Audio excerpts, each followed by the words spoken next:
मेरे पूरे जिस्म पर एलर्जी हो गई। डॉक्टर ने एक दवाई दी थी जिसे पूरे जिस्म पर लगानी थी। शाम होते ही ससुर अपना मोबाइल मेरे कमरे में चार्जिंग पर लगा जाते और अगले दिन छत पर बैठकर घंटों मोबाइल पर कुछ देखते रहते। ससुर की हरकतें भी अजीब हो गई थी। एक रात जैसे ही ससुर मोबाइल चार्जिंग पर लगा कर गए तो मैं शर्म से पानी पानी हो गई। मोबाइल में तो मेरे जिस्म पर एलर्जी हो गई थी। डॉक्टर ने मुझे जिस्म पर लगाने के लिए दवाई दी थी जिसे पूरे जिस्म पर लगाना था। अजीब बात यह थी कि मैंने जब से दवाई लगाना शुरू किया था तब से ही ससुर अपना मोबाइल मेरे कमरे में चार्जिंग पर लगा के जाते थे। एक रोज जब ससुर मोबाइल चार्जिंग पर लगाने मेरे कमरे में आए तो मैं तब अलमारी के अंदर से कपड़े निकाल रही थी। दरवाजे पर आवाज हुई तो मैंने अलमारी से बाहर झांक कर देखा तो ससुर मोबाइल और चार्जर लेकर स्विच के पास खड़े उस मोबाइल को चार्जिंग पर लगा रहे थे। मैंने पूछा कि अब आपके कमरे के तारों में कोई मसला हो गया है, तो एक लम्हे को उन्होंने मुझे देखा। उनके चेहरे का रंग एकदम फीका पड़ गया था और वह गुस्से से बोले कि जो काम कर रही हो उसे खामोशी से करो, सवाल जवाब करने की जरूरत नहीं है। ससुर का इतना सख्त लहजा देखकर मैं हैरान रह गई थी और मैंने कुछ नहीं कहा। मैं अपने काम में मसरूफ हो गई। ससुर मोबाइल चार्जिंग पर लगा कर जा चुके थे। मैंने कपड़े समेट कर एक जोड़ा निकाल लिया और बाथरूम चली गई। कपड़े बदल कर मैं कमरे से बाहर निकली तो बाहर से ससुर की चाय की आवाज आई। मैंने बाल बांधे और गहरी सांस लेकर कमरे से बाहर निकलकर सीधा किचन में आ गई और पति के लिए, सास ससुर के लिए चाय चढ़ाकर बाकी के बर्तन धोकर अपनी जगह पर रख दिए। ससुर का चंद लम्हे पहले वाला रवैया अंदर ही अंदर मुझे तकलीफ भी दे रहा था, लेकिन मैं चुप करके वही खड़ी होकर चाय बनाती रही और फिर चाय कपों में डालकर बाहर लॉन में ही ले आई। चाय सबको देकर मैं भी वही कुर्सी पर बैठ गई थी, लेकिन चंद लम्हों बाद ही मुझे हैरत का झटका लगा। वाह बेटा, चाय तो बहुत खूब बनाई है तुमने, मजा आ गया। भाई बच्चे के हाथ में खूब जायका है। ससुर की इस तारीफ पर हैरान थी, क्योंकि अभी चंद लम्हे पहले तो वह मुझे इतना सुना रहे थे और अब अचानक इतनी तारीफ। मुझे ये बात थोड़ी अजीब महसूस हुई थी, लेकिन मैं मुस्कुरा दी और खुद भी चाय पीना शुरू कर दिया। चाय से फारिग होकर सब अपने अपने कमरों में सोने के लिए चले गए। मैं भी कुर्सियां एक तरफ रखती कमरे में आई और सोफे पर बैठ गई, क्योंकि एलर्जी की तकलीफ की वजह से मेरे लिए सोना बहुत मुश्किल हो गया था। सोफे पर बैठे बैठे मैंने ससुर का मोबाइल चार्जिंग पर लगा देखा तो सोचने लगी। सारी बातें ससुर के रवैये से जुड़ गई थी। ससुर के बदलते अंदाज कहीं ना कहीं मुझे शक में बदलने लगे थे। शाम को ससुर का चाय के वक्त तारीफ करना, ये सब इसी वजह से तो नहीं हो रहा था। कहीं ससुर की तारीफ का मकसद ये तो नहीं था कि मैं उनकी शिकायत पति से ना करूं कि उन्होंने आज शाम को मुझसे कैसे बात की है। हाँ, यही बात हो सकती है। कोई बात नहीं, बड़े हैं, मेरे पति के माँ बाप हैं, मुझे नजरअंदाज कर देना चाहिए। होता है कभी कभी। मैं खुद को ही एक तरह से समझा रही थी, क्योंकि मेरा ये हाल था कि मेरी एक सोच शक के दायरे में थी तो दूसरी सोच उनके बाहर लिहाज के दायरे में थी। एक लंबी सांस लेकर मैंने खुद को सुकून किया और वही सोफे से टेक लगाकर आंखें बंद कर ली, लेकिन मेरा जहन अभी भी वो सोच सोच रहा था। एक ख्याल में उठी और मेज तक आई। अभी मैंने मोबाइल की तरफ हाथ बढ़ाया ही था कि बाहर से बर्तन गिरने की आवाज आई। मेरा दिल तो जैसे उछल कर हलक तक आ गया था। मैंने फौरन मोबाइल से हाथ दूर करते पति को देखा तो वह भी आंख मलता उठकर बैठ चुका था और अब मुझे ही देख रहा था। तुम उठकर देखना कि बाहर कौन है। मुझे डर लग रहा था। मैं अभी तक खड़ी खौफ की नजरों से उसे देख रही थी। मेरी आवाज में डर महसूस हो रहा था। वे बिस्तर से उतरे और कमरे का दरवाजा खोलकर बाहर निकले। थोड़ी देर बाद पति हाथ में मोबाइल की टॉर्च जलाए कमरे में आए और दरवाजा बंद करते बोले कि बिल्ली थी, सो जाओ तुम आराम से। सारी नींद उस बिल्ली ने खराब कर दी। मैं बिना कुछ सवाल किए आकर बिस्तर पर लेट गई। मैंने तसल्ली के लिए एक बार कमरे की चुटकनी को हाथ लगाकर देखा और सोफे पर आकर लेट गई। बिस्तर पर आकर सो जाओ, वहाँ नींद नहीं आएगी। पति ने कहा, नहीं तुम सो जाओ, मैं नहीं चाहती कि तुम्हें भी एलर्जी हो जाए। करवट लेती मैं बोली और आंखें बंद कर ली। वह भी नींद में हो चुके थे। सुबह होते ही ससुर कमरे में आए और दरवाजे पर दस्तक दी। पति काम पर जाने के लिए तैयार हो रहे थे। मैंने आगे बढ़कर दरवाजा खोला तो देखा कि ससुर के सामने खड़े थे। उनके अंदाज लग रहे थे कि वे जल्दी में हैं। मुझे हटाकर वे कमरे में दाखिल हुए और अपने बेटे का हालचाल पूछते मोबाइल चार्जिंग से उठाकर कमरे से बाहर निकल गए। मैंने हैरत से कमरे के खुले दरवाजे को देखा और फिर छत को देखा जहाँ ससुर जा रहे थे। इतनी सुबह कौन छत पर जाता है, पहले नाश्ता तो कर लेते। मैंने खुले दरवाजे को देखकर सोचा और नाश्ते की तैयारी करने के लिए कमरे से बाहर निकल आई। 1 घंटे में सब नाश्ता कर चुके थे, लेकिन ससुर अभी तक छत पर ही बैठे थे। माँ ने बहुत बार आवाज दी कि नाश्ता कर लो, लेकिन वे पिछले 1 घंटे से 5 मिनट की ही आवाज लगा रहे थे। पति भी काम पर जा चुके थे। मैंने एक बार फिर से ससुर का नाश्ता गर्म किया और सास को कहा कि माँ, मैं खुद बुला कर लाती हूँ। पापा को मैं छत पर आई तो पापा को एक कोने में लकड़ी के बने तख्त पर बैठे देखा था। मैं चलते चलते पापा के पास जाकर खड़ी हो गई और पापा को देखा। उन्होंने अभी तक मुझे नहीं देखा था क्योंकि उनका पूरा ध्यान मोबाइल पर ही था। मैंने हल्की सी खांसी की और पापा से कहा तो उनके हाथ से मोबाइल गिरने से बच गया और उन्होंने मुझे तोड़े हुए रंग के साथ देखा और फिर एकदम से चेहरे पर सख्त लहजा सजाए, आंखों में गुस्सा लिए मुझे देख रहे थे और गुस्से के अंदाज में बोले कि तुम्हें सुकून नहीं है, जहाँ देखो वही घुसती चली आती हो। तुम्हारे बाप का घर नहीं है समझी, मेरा घर है। इंसान को 2 मिनट भी सुकून से अकेला नहीं छोड़ सकते। ससुर की आवाज इतनी ऊंची थी कि आसपास खेतों पर खेलते बच्चे भी मेरी तरफ देख रहे थे तो कभी ससुर की तरफ देख रहे थे। इतनी बेइज्जती के बाद मेरी आंखें पानी से भरने लगी थी।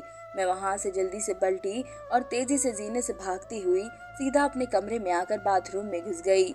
मेरा चेहरा रोने वाला हो चुका था तो इसलिए मैंने ठंडे पानी के छींटे चेहरे पर मारे और खुद का अक्स आईने में देखा। चंद ही दिनों में मैं ससुर के इस रवैये से तंग आ गई थी। वहीं खड़े खड़े मैंने भी ससुर के किसी भी काम में दखल न देने का फैसला किया और तौलिए से चेहरा साफ करती कमरे से बाहर निकल आई। ससुर अभी तक छत पर बैठे थे और अब सास को वही नाश्ता लाने की आवाज लगा रहे थे, लेकिन सास कहाँ इतनी सीढ़ियाँ चढ़कर ऊपर जाती।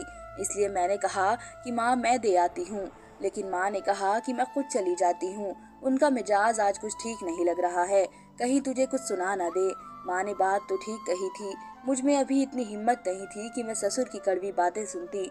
लोगों के घरों में सास होती है जो बहुओं को ताने मारती है और गुस्सा करती है, लेकिन यहाँ तो ससुर ही बिगड़े हुए थे। खैर, मैं ऐसी बातें सोचकर वक्त जाया नहीं कर सकती थी, इसलिए हर ख्याल को जहन से निकाल दिया और काम में जुट गई।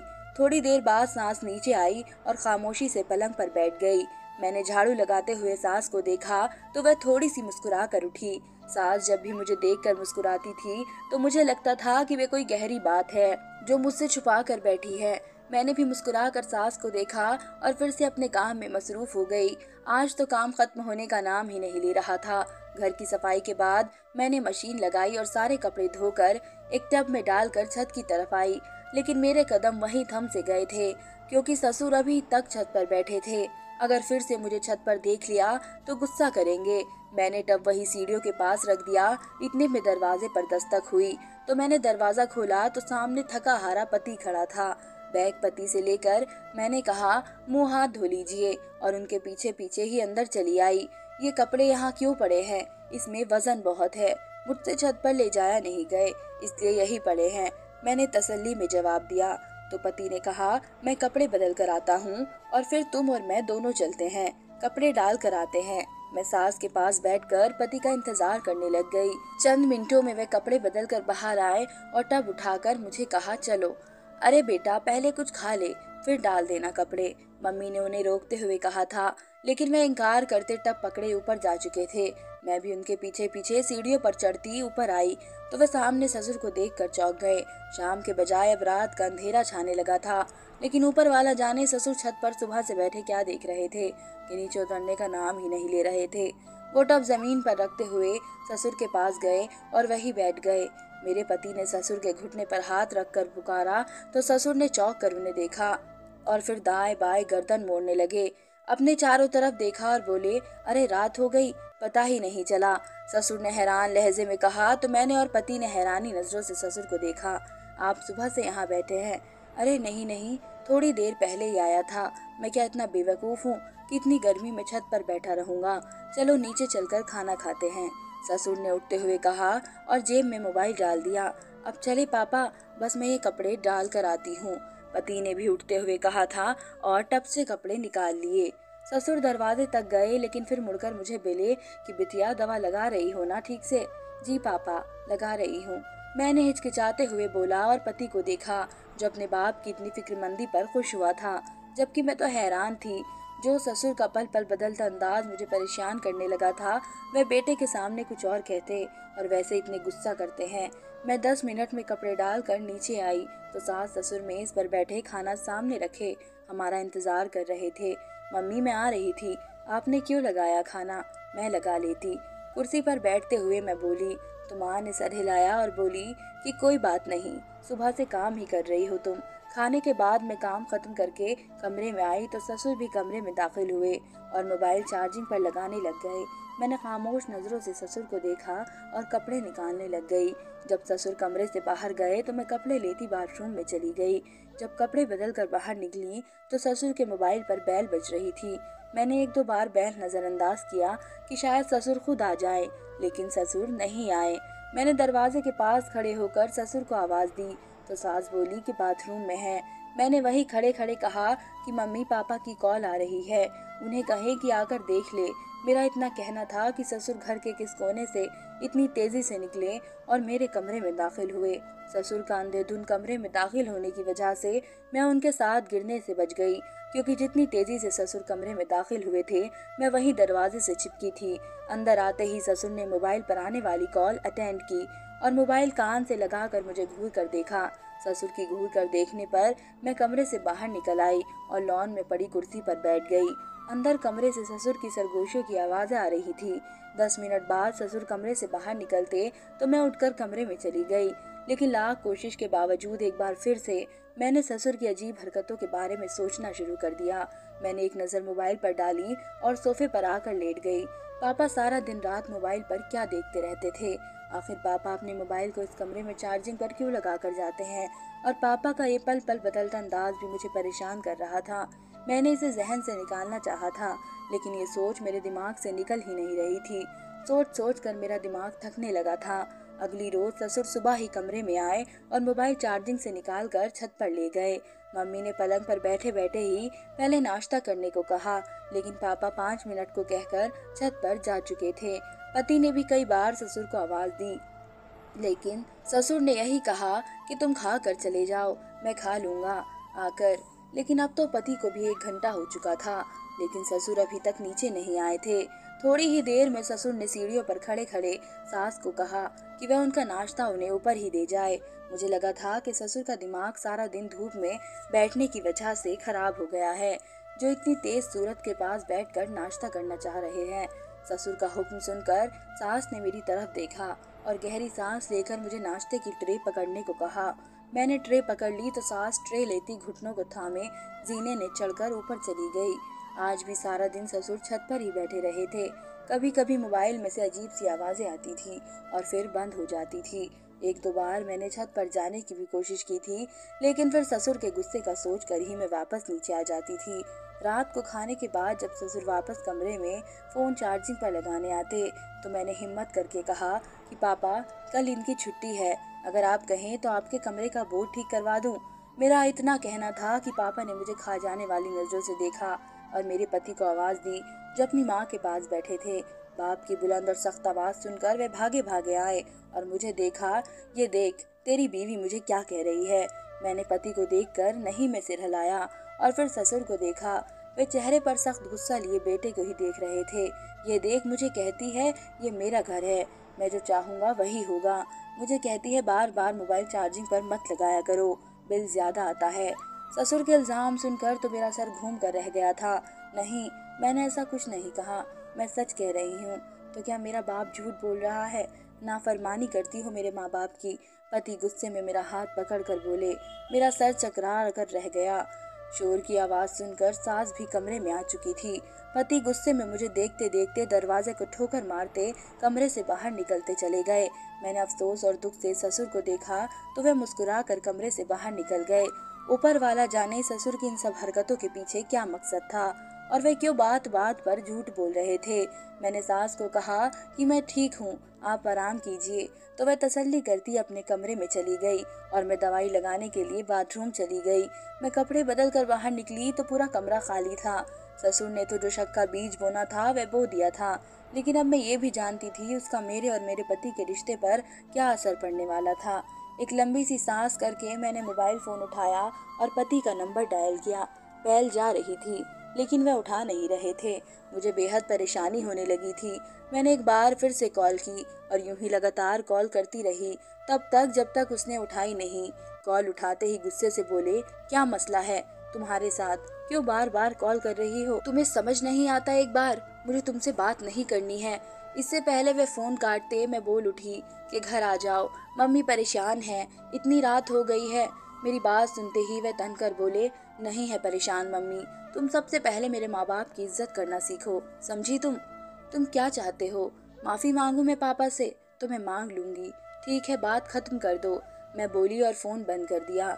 मैं जानती थी अब तो वह लाजमी घर आएंगे, लेकिन क्या मुझे अब वाकई ससुर से माफी मांगनी पड़ेगी? नहीं, हरगिज नहीं। मैं क्यों माफी मांगू?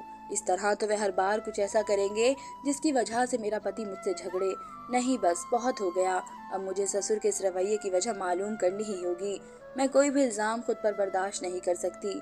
अब अगली सुबह जब ससुर कमरे में आए तो मैंने कोई भी सवाल ना किया और ना ही उन्हें देखना मुनासिब समझा। वह बस मोबाइल चार्जिंग से निकालते हुए बेटे से काम के बारे में बातें करते रहे और फिर चंद मिनटों बाद मोबाइल लेकर छत पर चले गए। नाश्ते के बाद पति ने जाते जाते मुझसे कहा कि मैं पापा से माफी मांग लूं, तो मैंने फौरन हामी भर ली। यूं ही सारा दिन पापा आज भी छत पर ही बैठे रहे थे। एक दो बार चुपके से मैं भी छत के दरवाजे से ससुर को देख आई थी, लेकिन मुझे कुछ मालूम नहीं हो पाया था कि वे मोबाइल पर क्या कर रहे हैं। इस इतनी धूप में मुझे ससुर के चेहरे पर एक चमक सी नजर आई थी, जिसे देखकर मैं चौंक सी गई थी। दबे पाँव में चलती नीचे आई और दोबारा से काम में मसरूफ हो गई। शाम को जब पति घर आए तो उसका सबसे पहले सवाल माफी का ही था और मैंने खाने के बाद पर टाल दिया और खाने लगाने की तैयारी करने लगी। थोड़ी ही देर में सब मेज पर आ चुके थे। खाना खाने से फारिग होकर मैंने चाय बनाई और सबके साथ ही बैठ गई। चाय पीते पीते मैंने 2 बार ही जाहिर किया कि मुझे एलर्जी की वजह से बैठना मुश्किल हो रहा है। साथ ही मैंने ससुर का चेहरा देखा जो अब मुझे ही देख रहे थे। तुमने दवा सही से लगाई भी है या नहीं? वही हुआ जिसका मुझे इंतजार था। ससुर बेचैनी से दवाई को पूछ रहे थे। मैंने ड्रामा करने के अंदाज में कहा कि जी पापा, लगाई थी, अभी जाकर फिर लगाती हूँ। मेरे कहने की देर थी कि ससुर ने मुझे चाय भी पूरी नहीं पीने दी और कमरे में भेज दिया। कमरे में आने के थोड़ी देर बाद ही ससुर भी मोबाइल लेकर कमरे में आए और चार्जिंग लगाकर चले गए। मैंने कपड़े बदल लिए और दवा लगाई, बगैर ही बाहर आ गई और एक नज़र कमरे से बाहर देखा। सास ससुर की और पति की आवाज़ें कमरे में से आ रही थी। मैं तेजी से मोबाइल की ओर बढ़ी और मोबाइल खोल कर देखा। जैसे ही मैंने मोबाइल खोल कर देखा तो मैं शर्म से पानी पानी हो गई। अंदर ही अंदर गुस्से का एक लावा उठा था। मैंने मोबाइल चार्जिंग से निकाला और गुस्से से कांपती हुई ससुर के कमरे में दाखिल हुई। यूं अचानक दरवाजा खुलने की वजह से सबने मेरी तरफ हैरानी से देखा था, लेकिन सबसे ज्यादा जिसे हैरत का झटका लगा था वह ससुर थे, क्योंकि उसने मेरे हाथ में अपना मोबाइल देख लिया था। बिस्तर से उतरकर वह सख्त अंदाज में बोले कि मेरा मोबाइल तुम्हारे हाथ में क्या कर रहा है? शुक्र है पापा कि ये अभी तक मेरे हाथ में है, वरना अभी तक मैं इसे तोड़ चुकी होती। मैं इतनी जोर से चीखी थी कि सास और पति हक्का बक्का मुझे देख रहे थे। क्या मतलब है तुम्हारा? क्यों तोड़ना है तुम्हें मेरा मोबाइल? ससुर हकलाते हुए बोले। ऐसा क्या देख लिया? तो मैं बोली, अच्छा वाकई, तो क्या दिखा दूं कि आपने कितनी घटिया काम किया है? आपने अपने ही बेटे की बीवी के साथ, शर्म नहीं आई आपको ये सब करते हुए? बकवास बंद करो अपनी, तुम फिर से बदतमीजी से बात कर रही हो। अब की बार पति भी गुस्से से बोले थे। मैं बकवास बंद करूं तो फिर इन्हें कौन रोकेगा? ये देखिए अपने बाप का काम। आप कहते हैं मैं गलत हूँ, तो बताएं मुझे क्या ठीक है? मैं चुपचाप मान लूंगी। वीडियो का फोल्डर खोलकर मैंने पति के सामने किया तो ससुर ने मोबाइल छीनने की कोशिश की, लेकिन पति उससे पहले ही मोबाइल ससुर के छीनने से दूर कर चुके थे। जैसे जैसे वे वीडियो चलाते जा रहे थे ससुर की हालत खराब होती जा रही थी। गुस्से से उन्होंने मोबाइल जोर से दीवार पर मारा और एक नजर अपने बाप पर डालकर बोले, पापा क्या है ये सब? बीवी है ये मेरी और आपकी बहू, बल्कि एक बाप का रिश्ता है इसका आपसे। मेरे पति की आवाज इतनी ऊंची और इतनी तेज थी कि ससुर कांप गए थे। बेटा मुझे माफ कर दे, खुदा के लिए मुझे माफ कर दे, मुझसे गलती हो गई। एकदम से ससुर दारों कतार रोने लगे थे और अपने बेटे के सामने हाथ जोड़ दिए थे। बेटा, मैं अंधा हो गया था, मुझे माफ कर दे, मुझसे भूल हो गई। मैंने ये सब अपनी बहन की बेटी लाने की खातिर किया। मैं पहले दिन से ही चाहता था कि तेरी फूफो की बेटी को मैं तेरे लिए ब्याह कर ले आऊं, लेकिन तेरी माँ ने जबरदस्ती तेरी शादी अपनी बहन की बेटी से कर दी ताकि उसका भरम कायम रहे। मुझे ये लड़की शुरू दिन से ही नहीं पसंद थी। मैं चाहता था कि वे आए और तेरी फर्माबरदारी करे। ये पढ़ी लिखी थी, तुझे हमसे दूर कर देती। इसलिए मैं चाहता था कि जिसने 2 क्लास पढ़ी है वे आए, ताकि वे दबकर भी रहेगी और तुझे हमसे दूर भी ना करे। इस तरह से मेरी बहन का अरमान भी रह जाता था। लेकिन तेरी माँ भी बहुत जिद्दी थी और उन्होंने मेरी बात नहीं मानी थी और इसे ब्याह कर ले आई थी। और मैंने भी सोच लिया था कि इसको किसी भी हाल में यहाँ नहीं रहने दूंगा। बस इसलिए ही मैंने इसकी कमजोरी का फायदा उठाया और बाकी फलों के साथ उसे एक फल खिला दिया, जिसकी वजह से इसके पूरे जिस्म पर एलर्जी हो गई थी। फिर मैं उसे इसी डॉक्टर के पास लेकर गया जो मेरा दोस्त था, जिसकी मदद से मैंने दवा की ऐसी जड़ी बूटियां मिला दी थी जो इसके जिस्म में जाए और इसे बांझ कर दे, ताकि तुम उसे तलाक दे दो और मेरी बहन की बेटी से शादी कर सको। बेटा, मुझे माफ कर दो, गलती हो गई मुझसे, बहुत ही शर्मिंदा हूँ। और बेटी, तुम भी मुझे माफ कर दो। मैं वो मोबाइल में वो जड़ी बूटियां देखता था जिसे तुम्हें दवाई में मिला कर देनी होती थी, और मैं डर गया था कि उम्र के इस हिस्से में आकर अगर मुझे तेरी माँ छोड़ गई तो मेरा क्या होगा। इसलिए मैं वो वीडियो ऊपर जाकर देखता था और बदनामी अलग हो जाएगी। लेकिन मेरे पति ने माफ तो नहीं किया था और उनसे बस बोलना भी छोड़ दिया था। अब इसमें साल गुजर जाने के बाद भी मेरी कोई औलाद नहीं है, क्योंकि कहीं ना कहीं जड़ी बूटियों में असर दिख गया था और ससुर पछतावे के साथ कुछ नहीं कर सकते थे।